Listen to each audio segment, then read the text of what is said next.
So the name of this lesson is I Pick Up My Life. And I'm going to jump kind of into the middle of the lesson. We've been talking about the Harlem Renaissance and specifically the Great Migration. So just to give you a little bit of background, the students would have been talking about the reasons African Americans moved from the rural South to northern cities around the time of World War I and then again World War II. So they would have talked about things that would have pulled them the way, actually let's go back. So just to review, like this is, students would have worked in a pair share and had a text where they would have drawn out the reasons African Americans would have wanted to leave the South, including Jim Crow laws, racist practices, lynching, poverty, unjust tenant farming practices, and then the pull factors for the North, jobs and factories, hope for a better life, educational opportunities. So that would have been the review, and then we're going to be really spending most of our time looking at two works of art that show that story in a narrative kind of way. So our learning target, can I have someone read my learning target for us? Sure, thanks. I can compare and contrast Jacob Lawrence's painting, The Great Migration, with Langston Hughes' poem, One Way Ticket, both in terms of style and what they tell us about the Great Migration. Great. So it should be paintings, actually. The Great Migration is a series of 60 different paintings that Langston Hughes painted, telling this story. And so our operative verb for this lesson is compare and contrast. And we're not, I don't think we'll quite get there because I want to spend most of this time really noticing things and paying attention to things. And from there, we'll have a wealth of information from which we can compare and contrast. So to give you a little taste, I just want to mention that Jacob Lawrence, great painter associated with the Harlem Renaissance, actually spent the last 30 years of his life in Seattle. He was a professor at the University of Washington, died in 2000. So great connection to our city and to where we live. And his work, one of his masterpieces is actually on display right now at the MoMA in New York City. And I have a video. There are all these great resources up because of this. And this is a video talking about the exhibition. And it goes kind of fast, but I want you to try to think about what these thinkers are saying about what this work of art means in terms of telling a story, in terms of it being a narrative. Apply these to not only shape. Actually,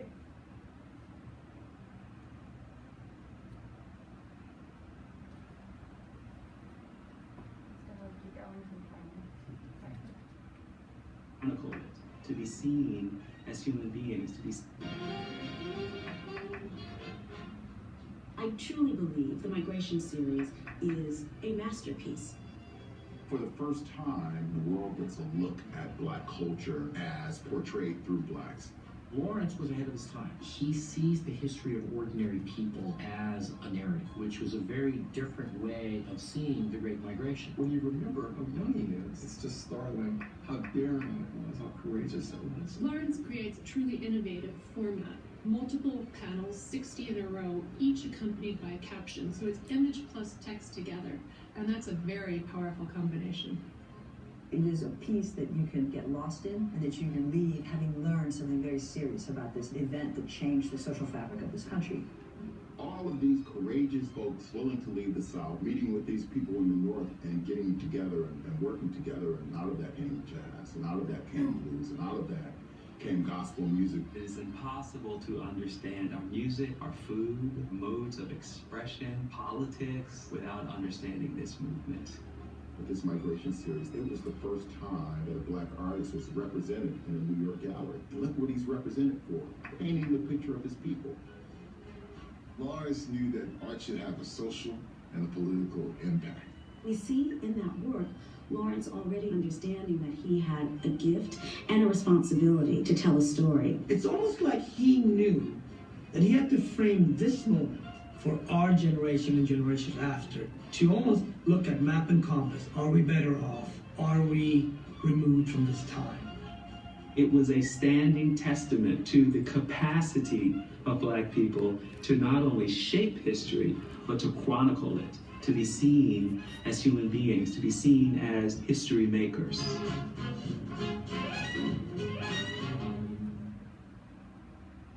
So I want to spend some time just noticing and looking deeply at some. I've just picked, there's 60 of these panels. I've just picked 4 for us to sort of think about and look at together a little bit more deeply. So look at this panel and just, what do you notice? What's going on in this picture? Take your time. What do you notice? The signs are all northern cities, Chicago, New York, and St. Louis. I see. There's text even within the photo, or in the picture. And if, as much as possible, you can build off of each other's answers. So one thing that I'm kind of seeing is that it's kind of coming from a dark place and then people are exiting into a lighter place. So you notice like the colors. It could be a better place. Maybe they're going somewhere better. I don't know. Yeah. So the colors make that connection. To build off that, I definitely agree with you because you see a lot of black in the bottom right hand corner, but then it transitions to blue, and it's a much paler color in comparison. So I think there's kind of a message of hope. What else is going on? There's a lot of movement. A lot of movement. How do you see the movement? Where do you see it? Well, the colors help. Also, you can see they're funneling in directions into the 3. Right, there's that perspective. Yeah, what else? It seems like they have a choice of which place they're going to. Ah. So they, they're going in all different places, but because they're choosing to go to those. Yeah. What makes you see the choice? I guess I'm just assuming. Well, no, that's great. That's good. The way that it's painted, it looks like there's a lot of people in a tight space, so it makes me think a lot of people are trying to get away from something. Congested, yeah. To kind of build off of that, the people in specific, if you look back at the colors, you see orange, yellow, black, and green, and I feel like that's representative of a particular culture. Yeah, like a Pan-Africanism or yeah. There are no white people. No. They're African American. They all have darker skin tones. This is representing their story, right? Yeah. Well, like the video mentioned really briefly, there is text to go with each of these pictures, and I want to look at just the painting first, but then I do want to show you the text. So for this one, it says, during the World War, so this is the beginning, this is the very first panel, so this is referring to the First World War. There was a great migration north by Southern Negroes. So that's the text that Lawrence puts together with this picture. So another panel I want to look at.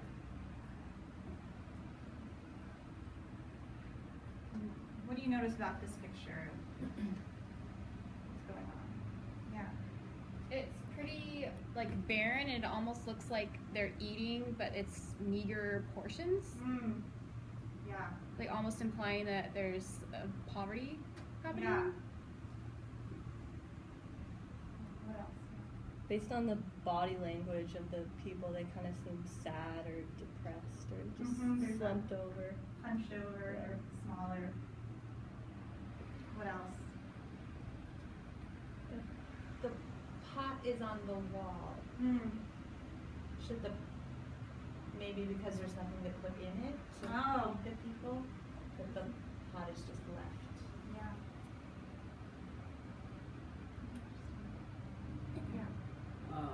Also, it shows a lot of the table, but most of the table is empty. So I don't know, maybe that's on purpose to show that there aren't any more family members there. There's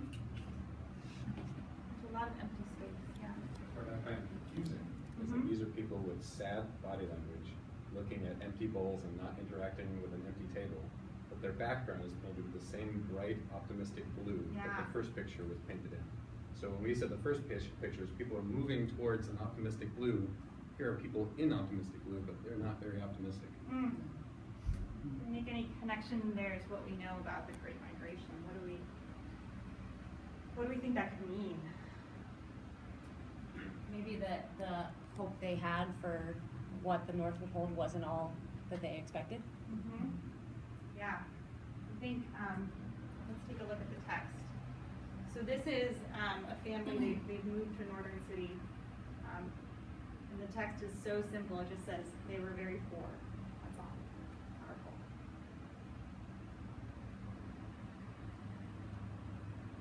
Here's another one.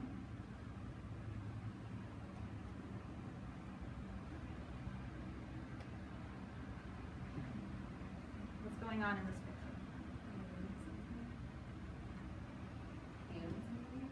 Hmm? They're weighing something?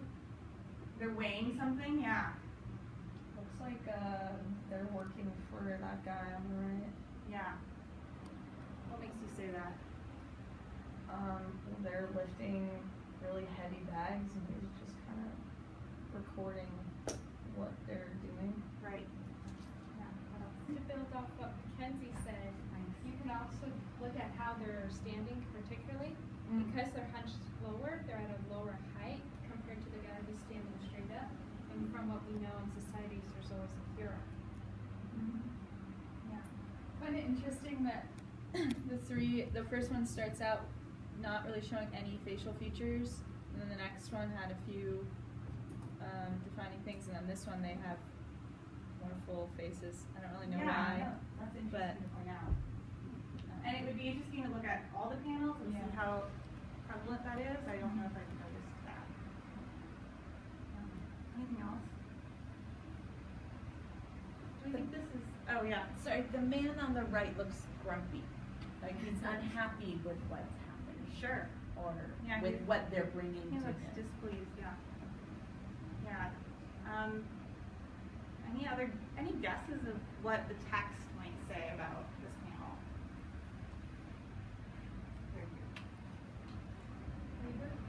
Labor, right? So this represents one of the pushes, right? This is a scene set in the South. So the migration was spurred by the treatment of the tenant farmers by the planter, right? So slavery is over, but there's still a system in place that's really unfair to the workers, and that's making them accrue a lot of debt that's unfairly placed. So that's one of the things that African Americans were escaping from the South. So just one more.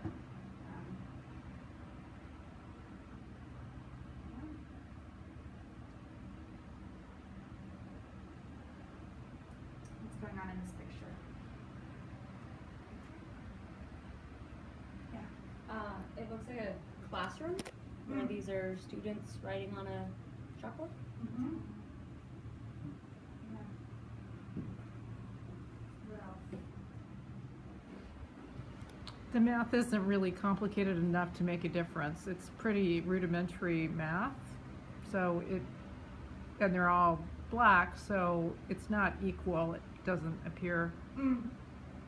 They don't look like tiny little children. They don't look like kindergartners. Why are they writing 2, 3, and 4? Oh, that's interesting. Yeah, so you think it could be saying something about the quality of education they're receiving in the North? Maybe them growing though, because if you see they go from slightly bent over or their legs further apart so they're shorter to them getting taller with the numbers increasing. So it might be representing an improvement in their education quality, and the numbers increasing could be the improvement of education. Right, there's that body that's stretching, really. Yeah. When I saw this in the original video, my first thought was young people standing up and being counted, Yeah. possibly for the first time. Right, yeah. So I didn't see something as literal as writing on chalkboard. I thought it more of imagery of being counted. Right. Yeah, so the text for this says, in the North, the Negro had better educational facilities. So instead of the rural farmhouse, there's jobs, or there's schools, public schools in the city, which